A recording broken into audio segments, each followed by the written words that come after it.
lifting up Jesus, opening His Word from Australia, Denmark, Israel, Japan, New Zealand, Northern Ireland, Republic of Ireland, Singapore, South Africa, United Kingdom, Thailand, the Philippines, United States, and throughout the world. You're watching Moriel TV. Hi, this is Tim Worth with Moriel TV and Moriel Radio here via Skype with Jacob Prasch, who is live in England. Jacob, one of the believers asked, in the book of Revelation, it lists 144,000. Is that a literal number and literal Jews? First of all, in the book of Revelation, we have two groups of 144,000. And there's always been much debate and even controversy if or not they are the same group. That is a related but separate issue. We have the 144,000 in chapter 7 and the 144,000 later on appearing in chapter 14. Are they the same group or are they not? Well, that's not the question that was asked, but bearing in mind that there are two groups of 144,000, or at least one group that appears twice, depending on your perspective or point of view. We do, in fact, deal with this issue in the book Harpazo, I believe. Nonetheless, let's address the specific question. Once the faithful church is removed, the salvific purposes of God refocus centrally, focally, on Israel and the Jews. God goes back to behaving the way He did in the Old Testament. The age of grace has come to an end. Now He's the God of wrath once again. Those same judgments you see in the book of Exodus coming on Egypt are recapitulated in the book of Revelation. The choshek, darkness, dam, blood, spardia, the frogs, and so forth, those things are replayed in the book of Revelation the way they were in the book of Exodus. We also see there's a tribulational temple in Revelation chapter 11. We also see that there's a battle at Armageddon, and so forth. We see God's focus goes back to Israel and the Jews. The 144,000 of Revelation 7 and Revelation 14 derive from the prophecies of Jacob in the book of Genesis, when he gives those prophecies to his son in Genesis chapter 49 to the 12 tribes. That is the basis of it. It is the culmination of Jacob's prophecies to his sons, which were not simply prophecies to the sons per se, but they were prophecies to the tribes.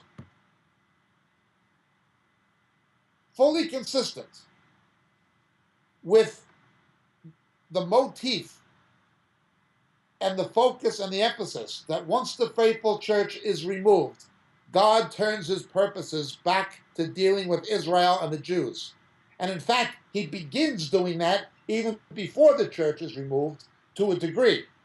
But once the church is removed, that becomes the bullseye of what He's doing.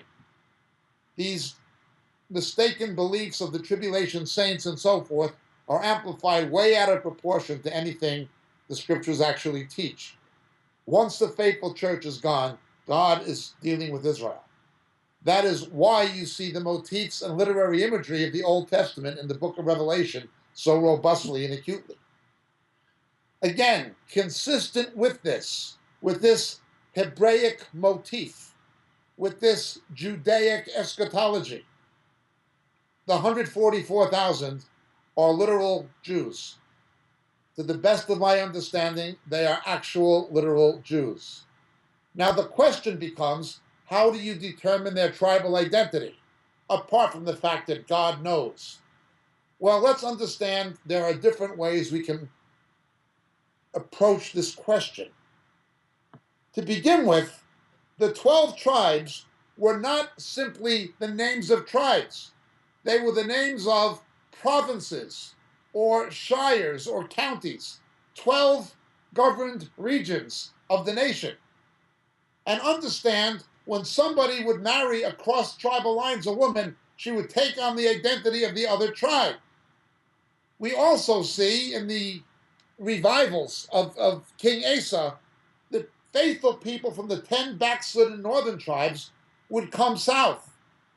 And in the Babylonian captivity, those Jews who were in Babylon from the Assyrian captivity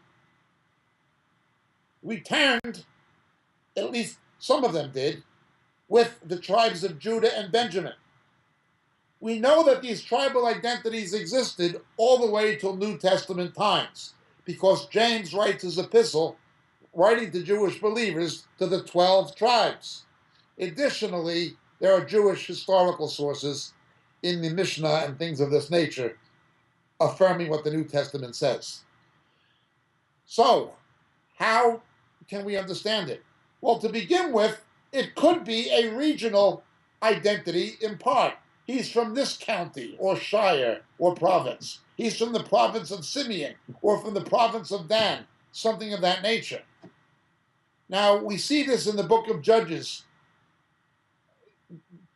to a great degree, in the story of Samson and so forth, when you had a migration of other tribes to the south from Dan. Be that as it may, let's look further.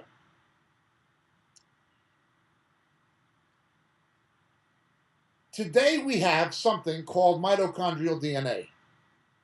That technology exists and it's getting better all the time. We can trace ancestry biologically. If you could get enough DNA signatures from bone tissue degenerates at a much, much slower pace. The density of osteocytes is such that entropy affects it at a much slower pace. We have bones that are thousands of years old from all kinds of civilizations. Celtic bones from Ireland, Chinese bones from China, and also Semitic bones from Israel. If you could get enough DNA signatures from enough bones from each of the tribal regions of Israel and determine tribal characteristics in the chromosomal makeup and in the mitochondrial DNA signatures and match it with Jews today, it's not unthinkable you could come up with a tribal identity, at least approximation of it. Until now, they tried to go by names. Reubenstein, oh, his ancestors must have been from the tribe of Reuben. Or priestly names like Levi or Levinson or Segal, that must be from the tribe of Levi. Well, there may be a truth in that anthropologically, but I would not rule out the possibility of progressive research in mitochondrial DNA that God knew would one day be possible, to make it possible to determine the tribal ancestry of specific tribes of Israel. And not only of the Jews, but of other tribes. Let's remember, mitochondrial DNA has debunked the Book of Mormon in its erroneous claims, bogus claims that North American Indians are Semites. No North American Indians are where the anthropologists always said they were from. Siberia, they came across the Aleutians and Umiaks and came down into America from Alaska. The anthropologists were proven right by the mitochondrial DNA. The Book of Mormon was proven wrong. Well, this technology is always getting better. There have been tremendous leaps in what we know of mitochondrial DNA, even in the last 4 to 5 years. When I was in university, we didn't know about any cytoplasmic DNA. We only knew there was RNA in the cytoplasm. We didn't know there was DNA. We thought that all DNA was in the nucleus. Now we know better. And 10 years from now, we're going to know better still, in all likelihood. Then, of course, there's the third element of it being tribal regions. We can see at least 3 to 4 possible ways with tribal identity can be determined. It might not have been possible 20 years ago, but it's possible now, and it's going to be more possible in the future. So yes, I do, to the best of my understanding, remain convinced that the 144,000 are literal Jews. Thank you, Jacob.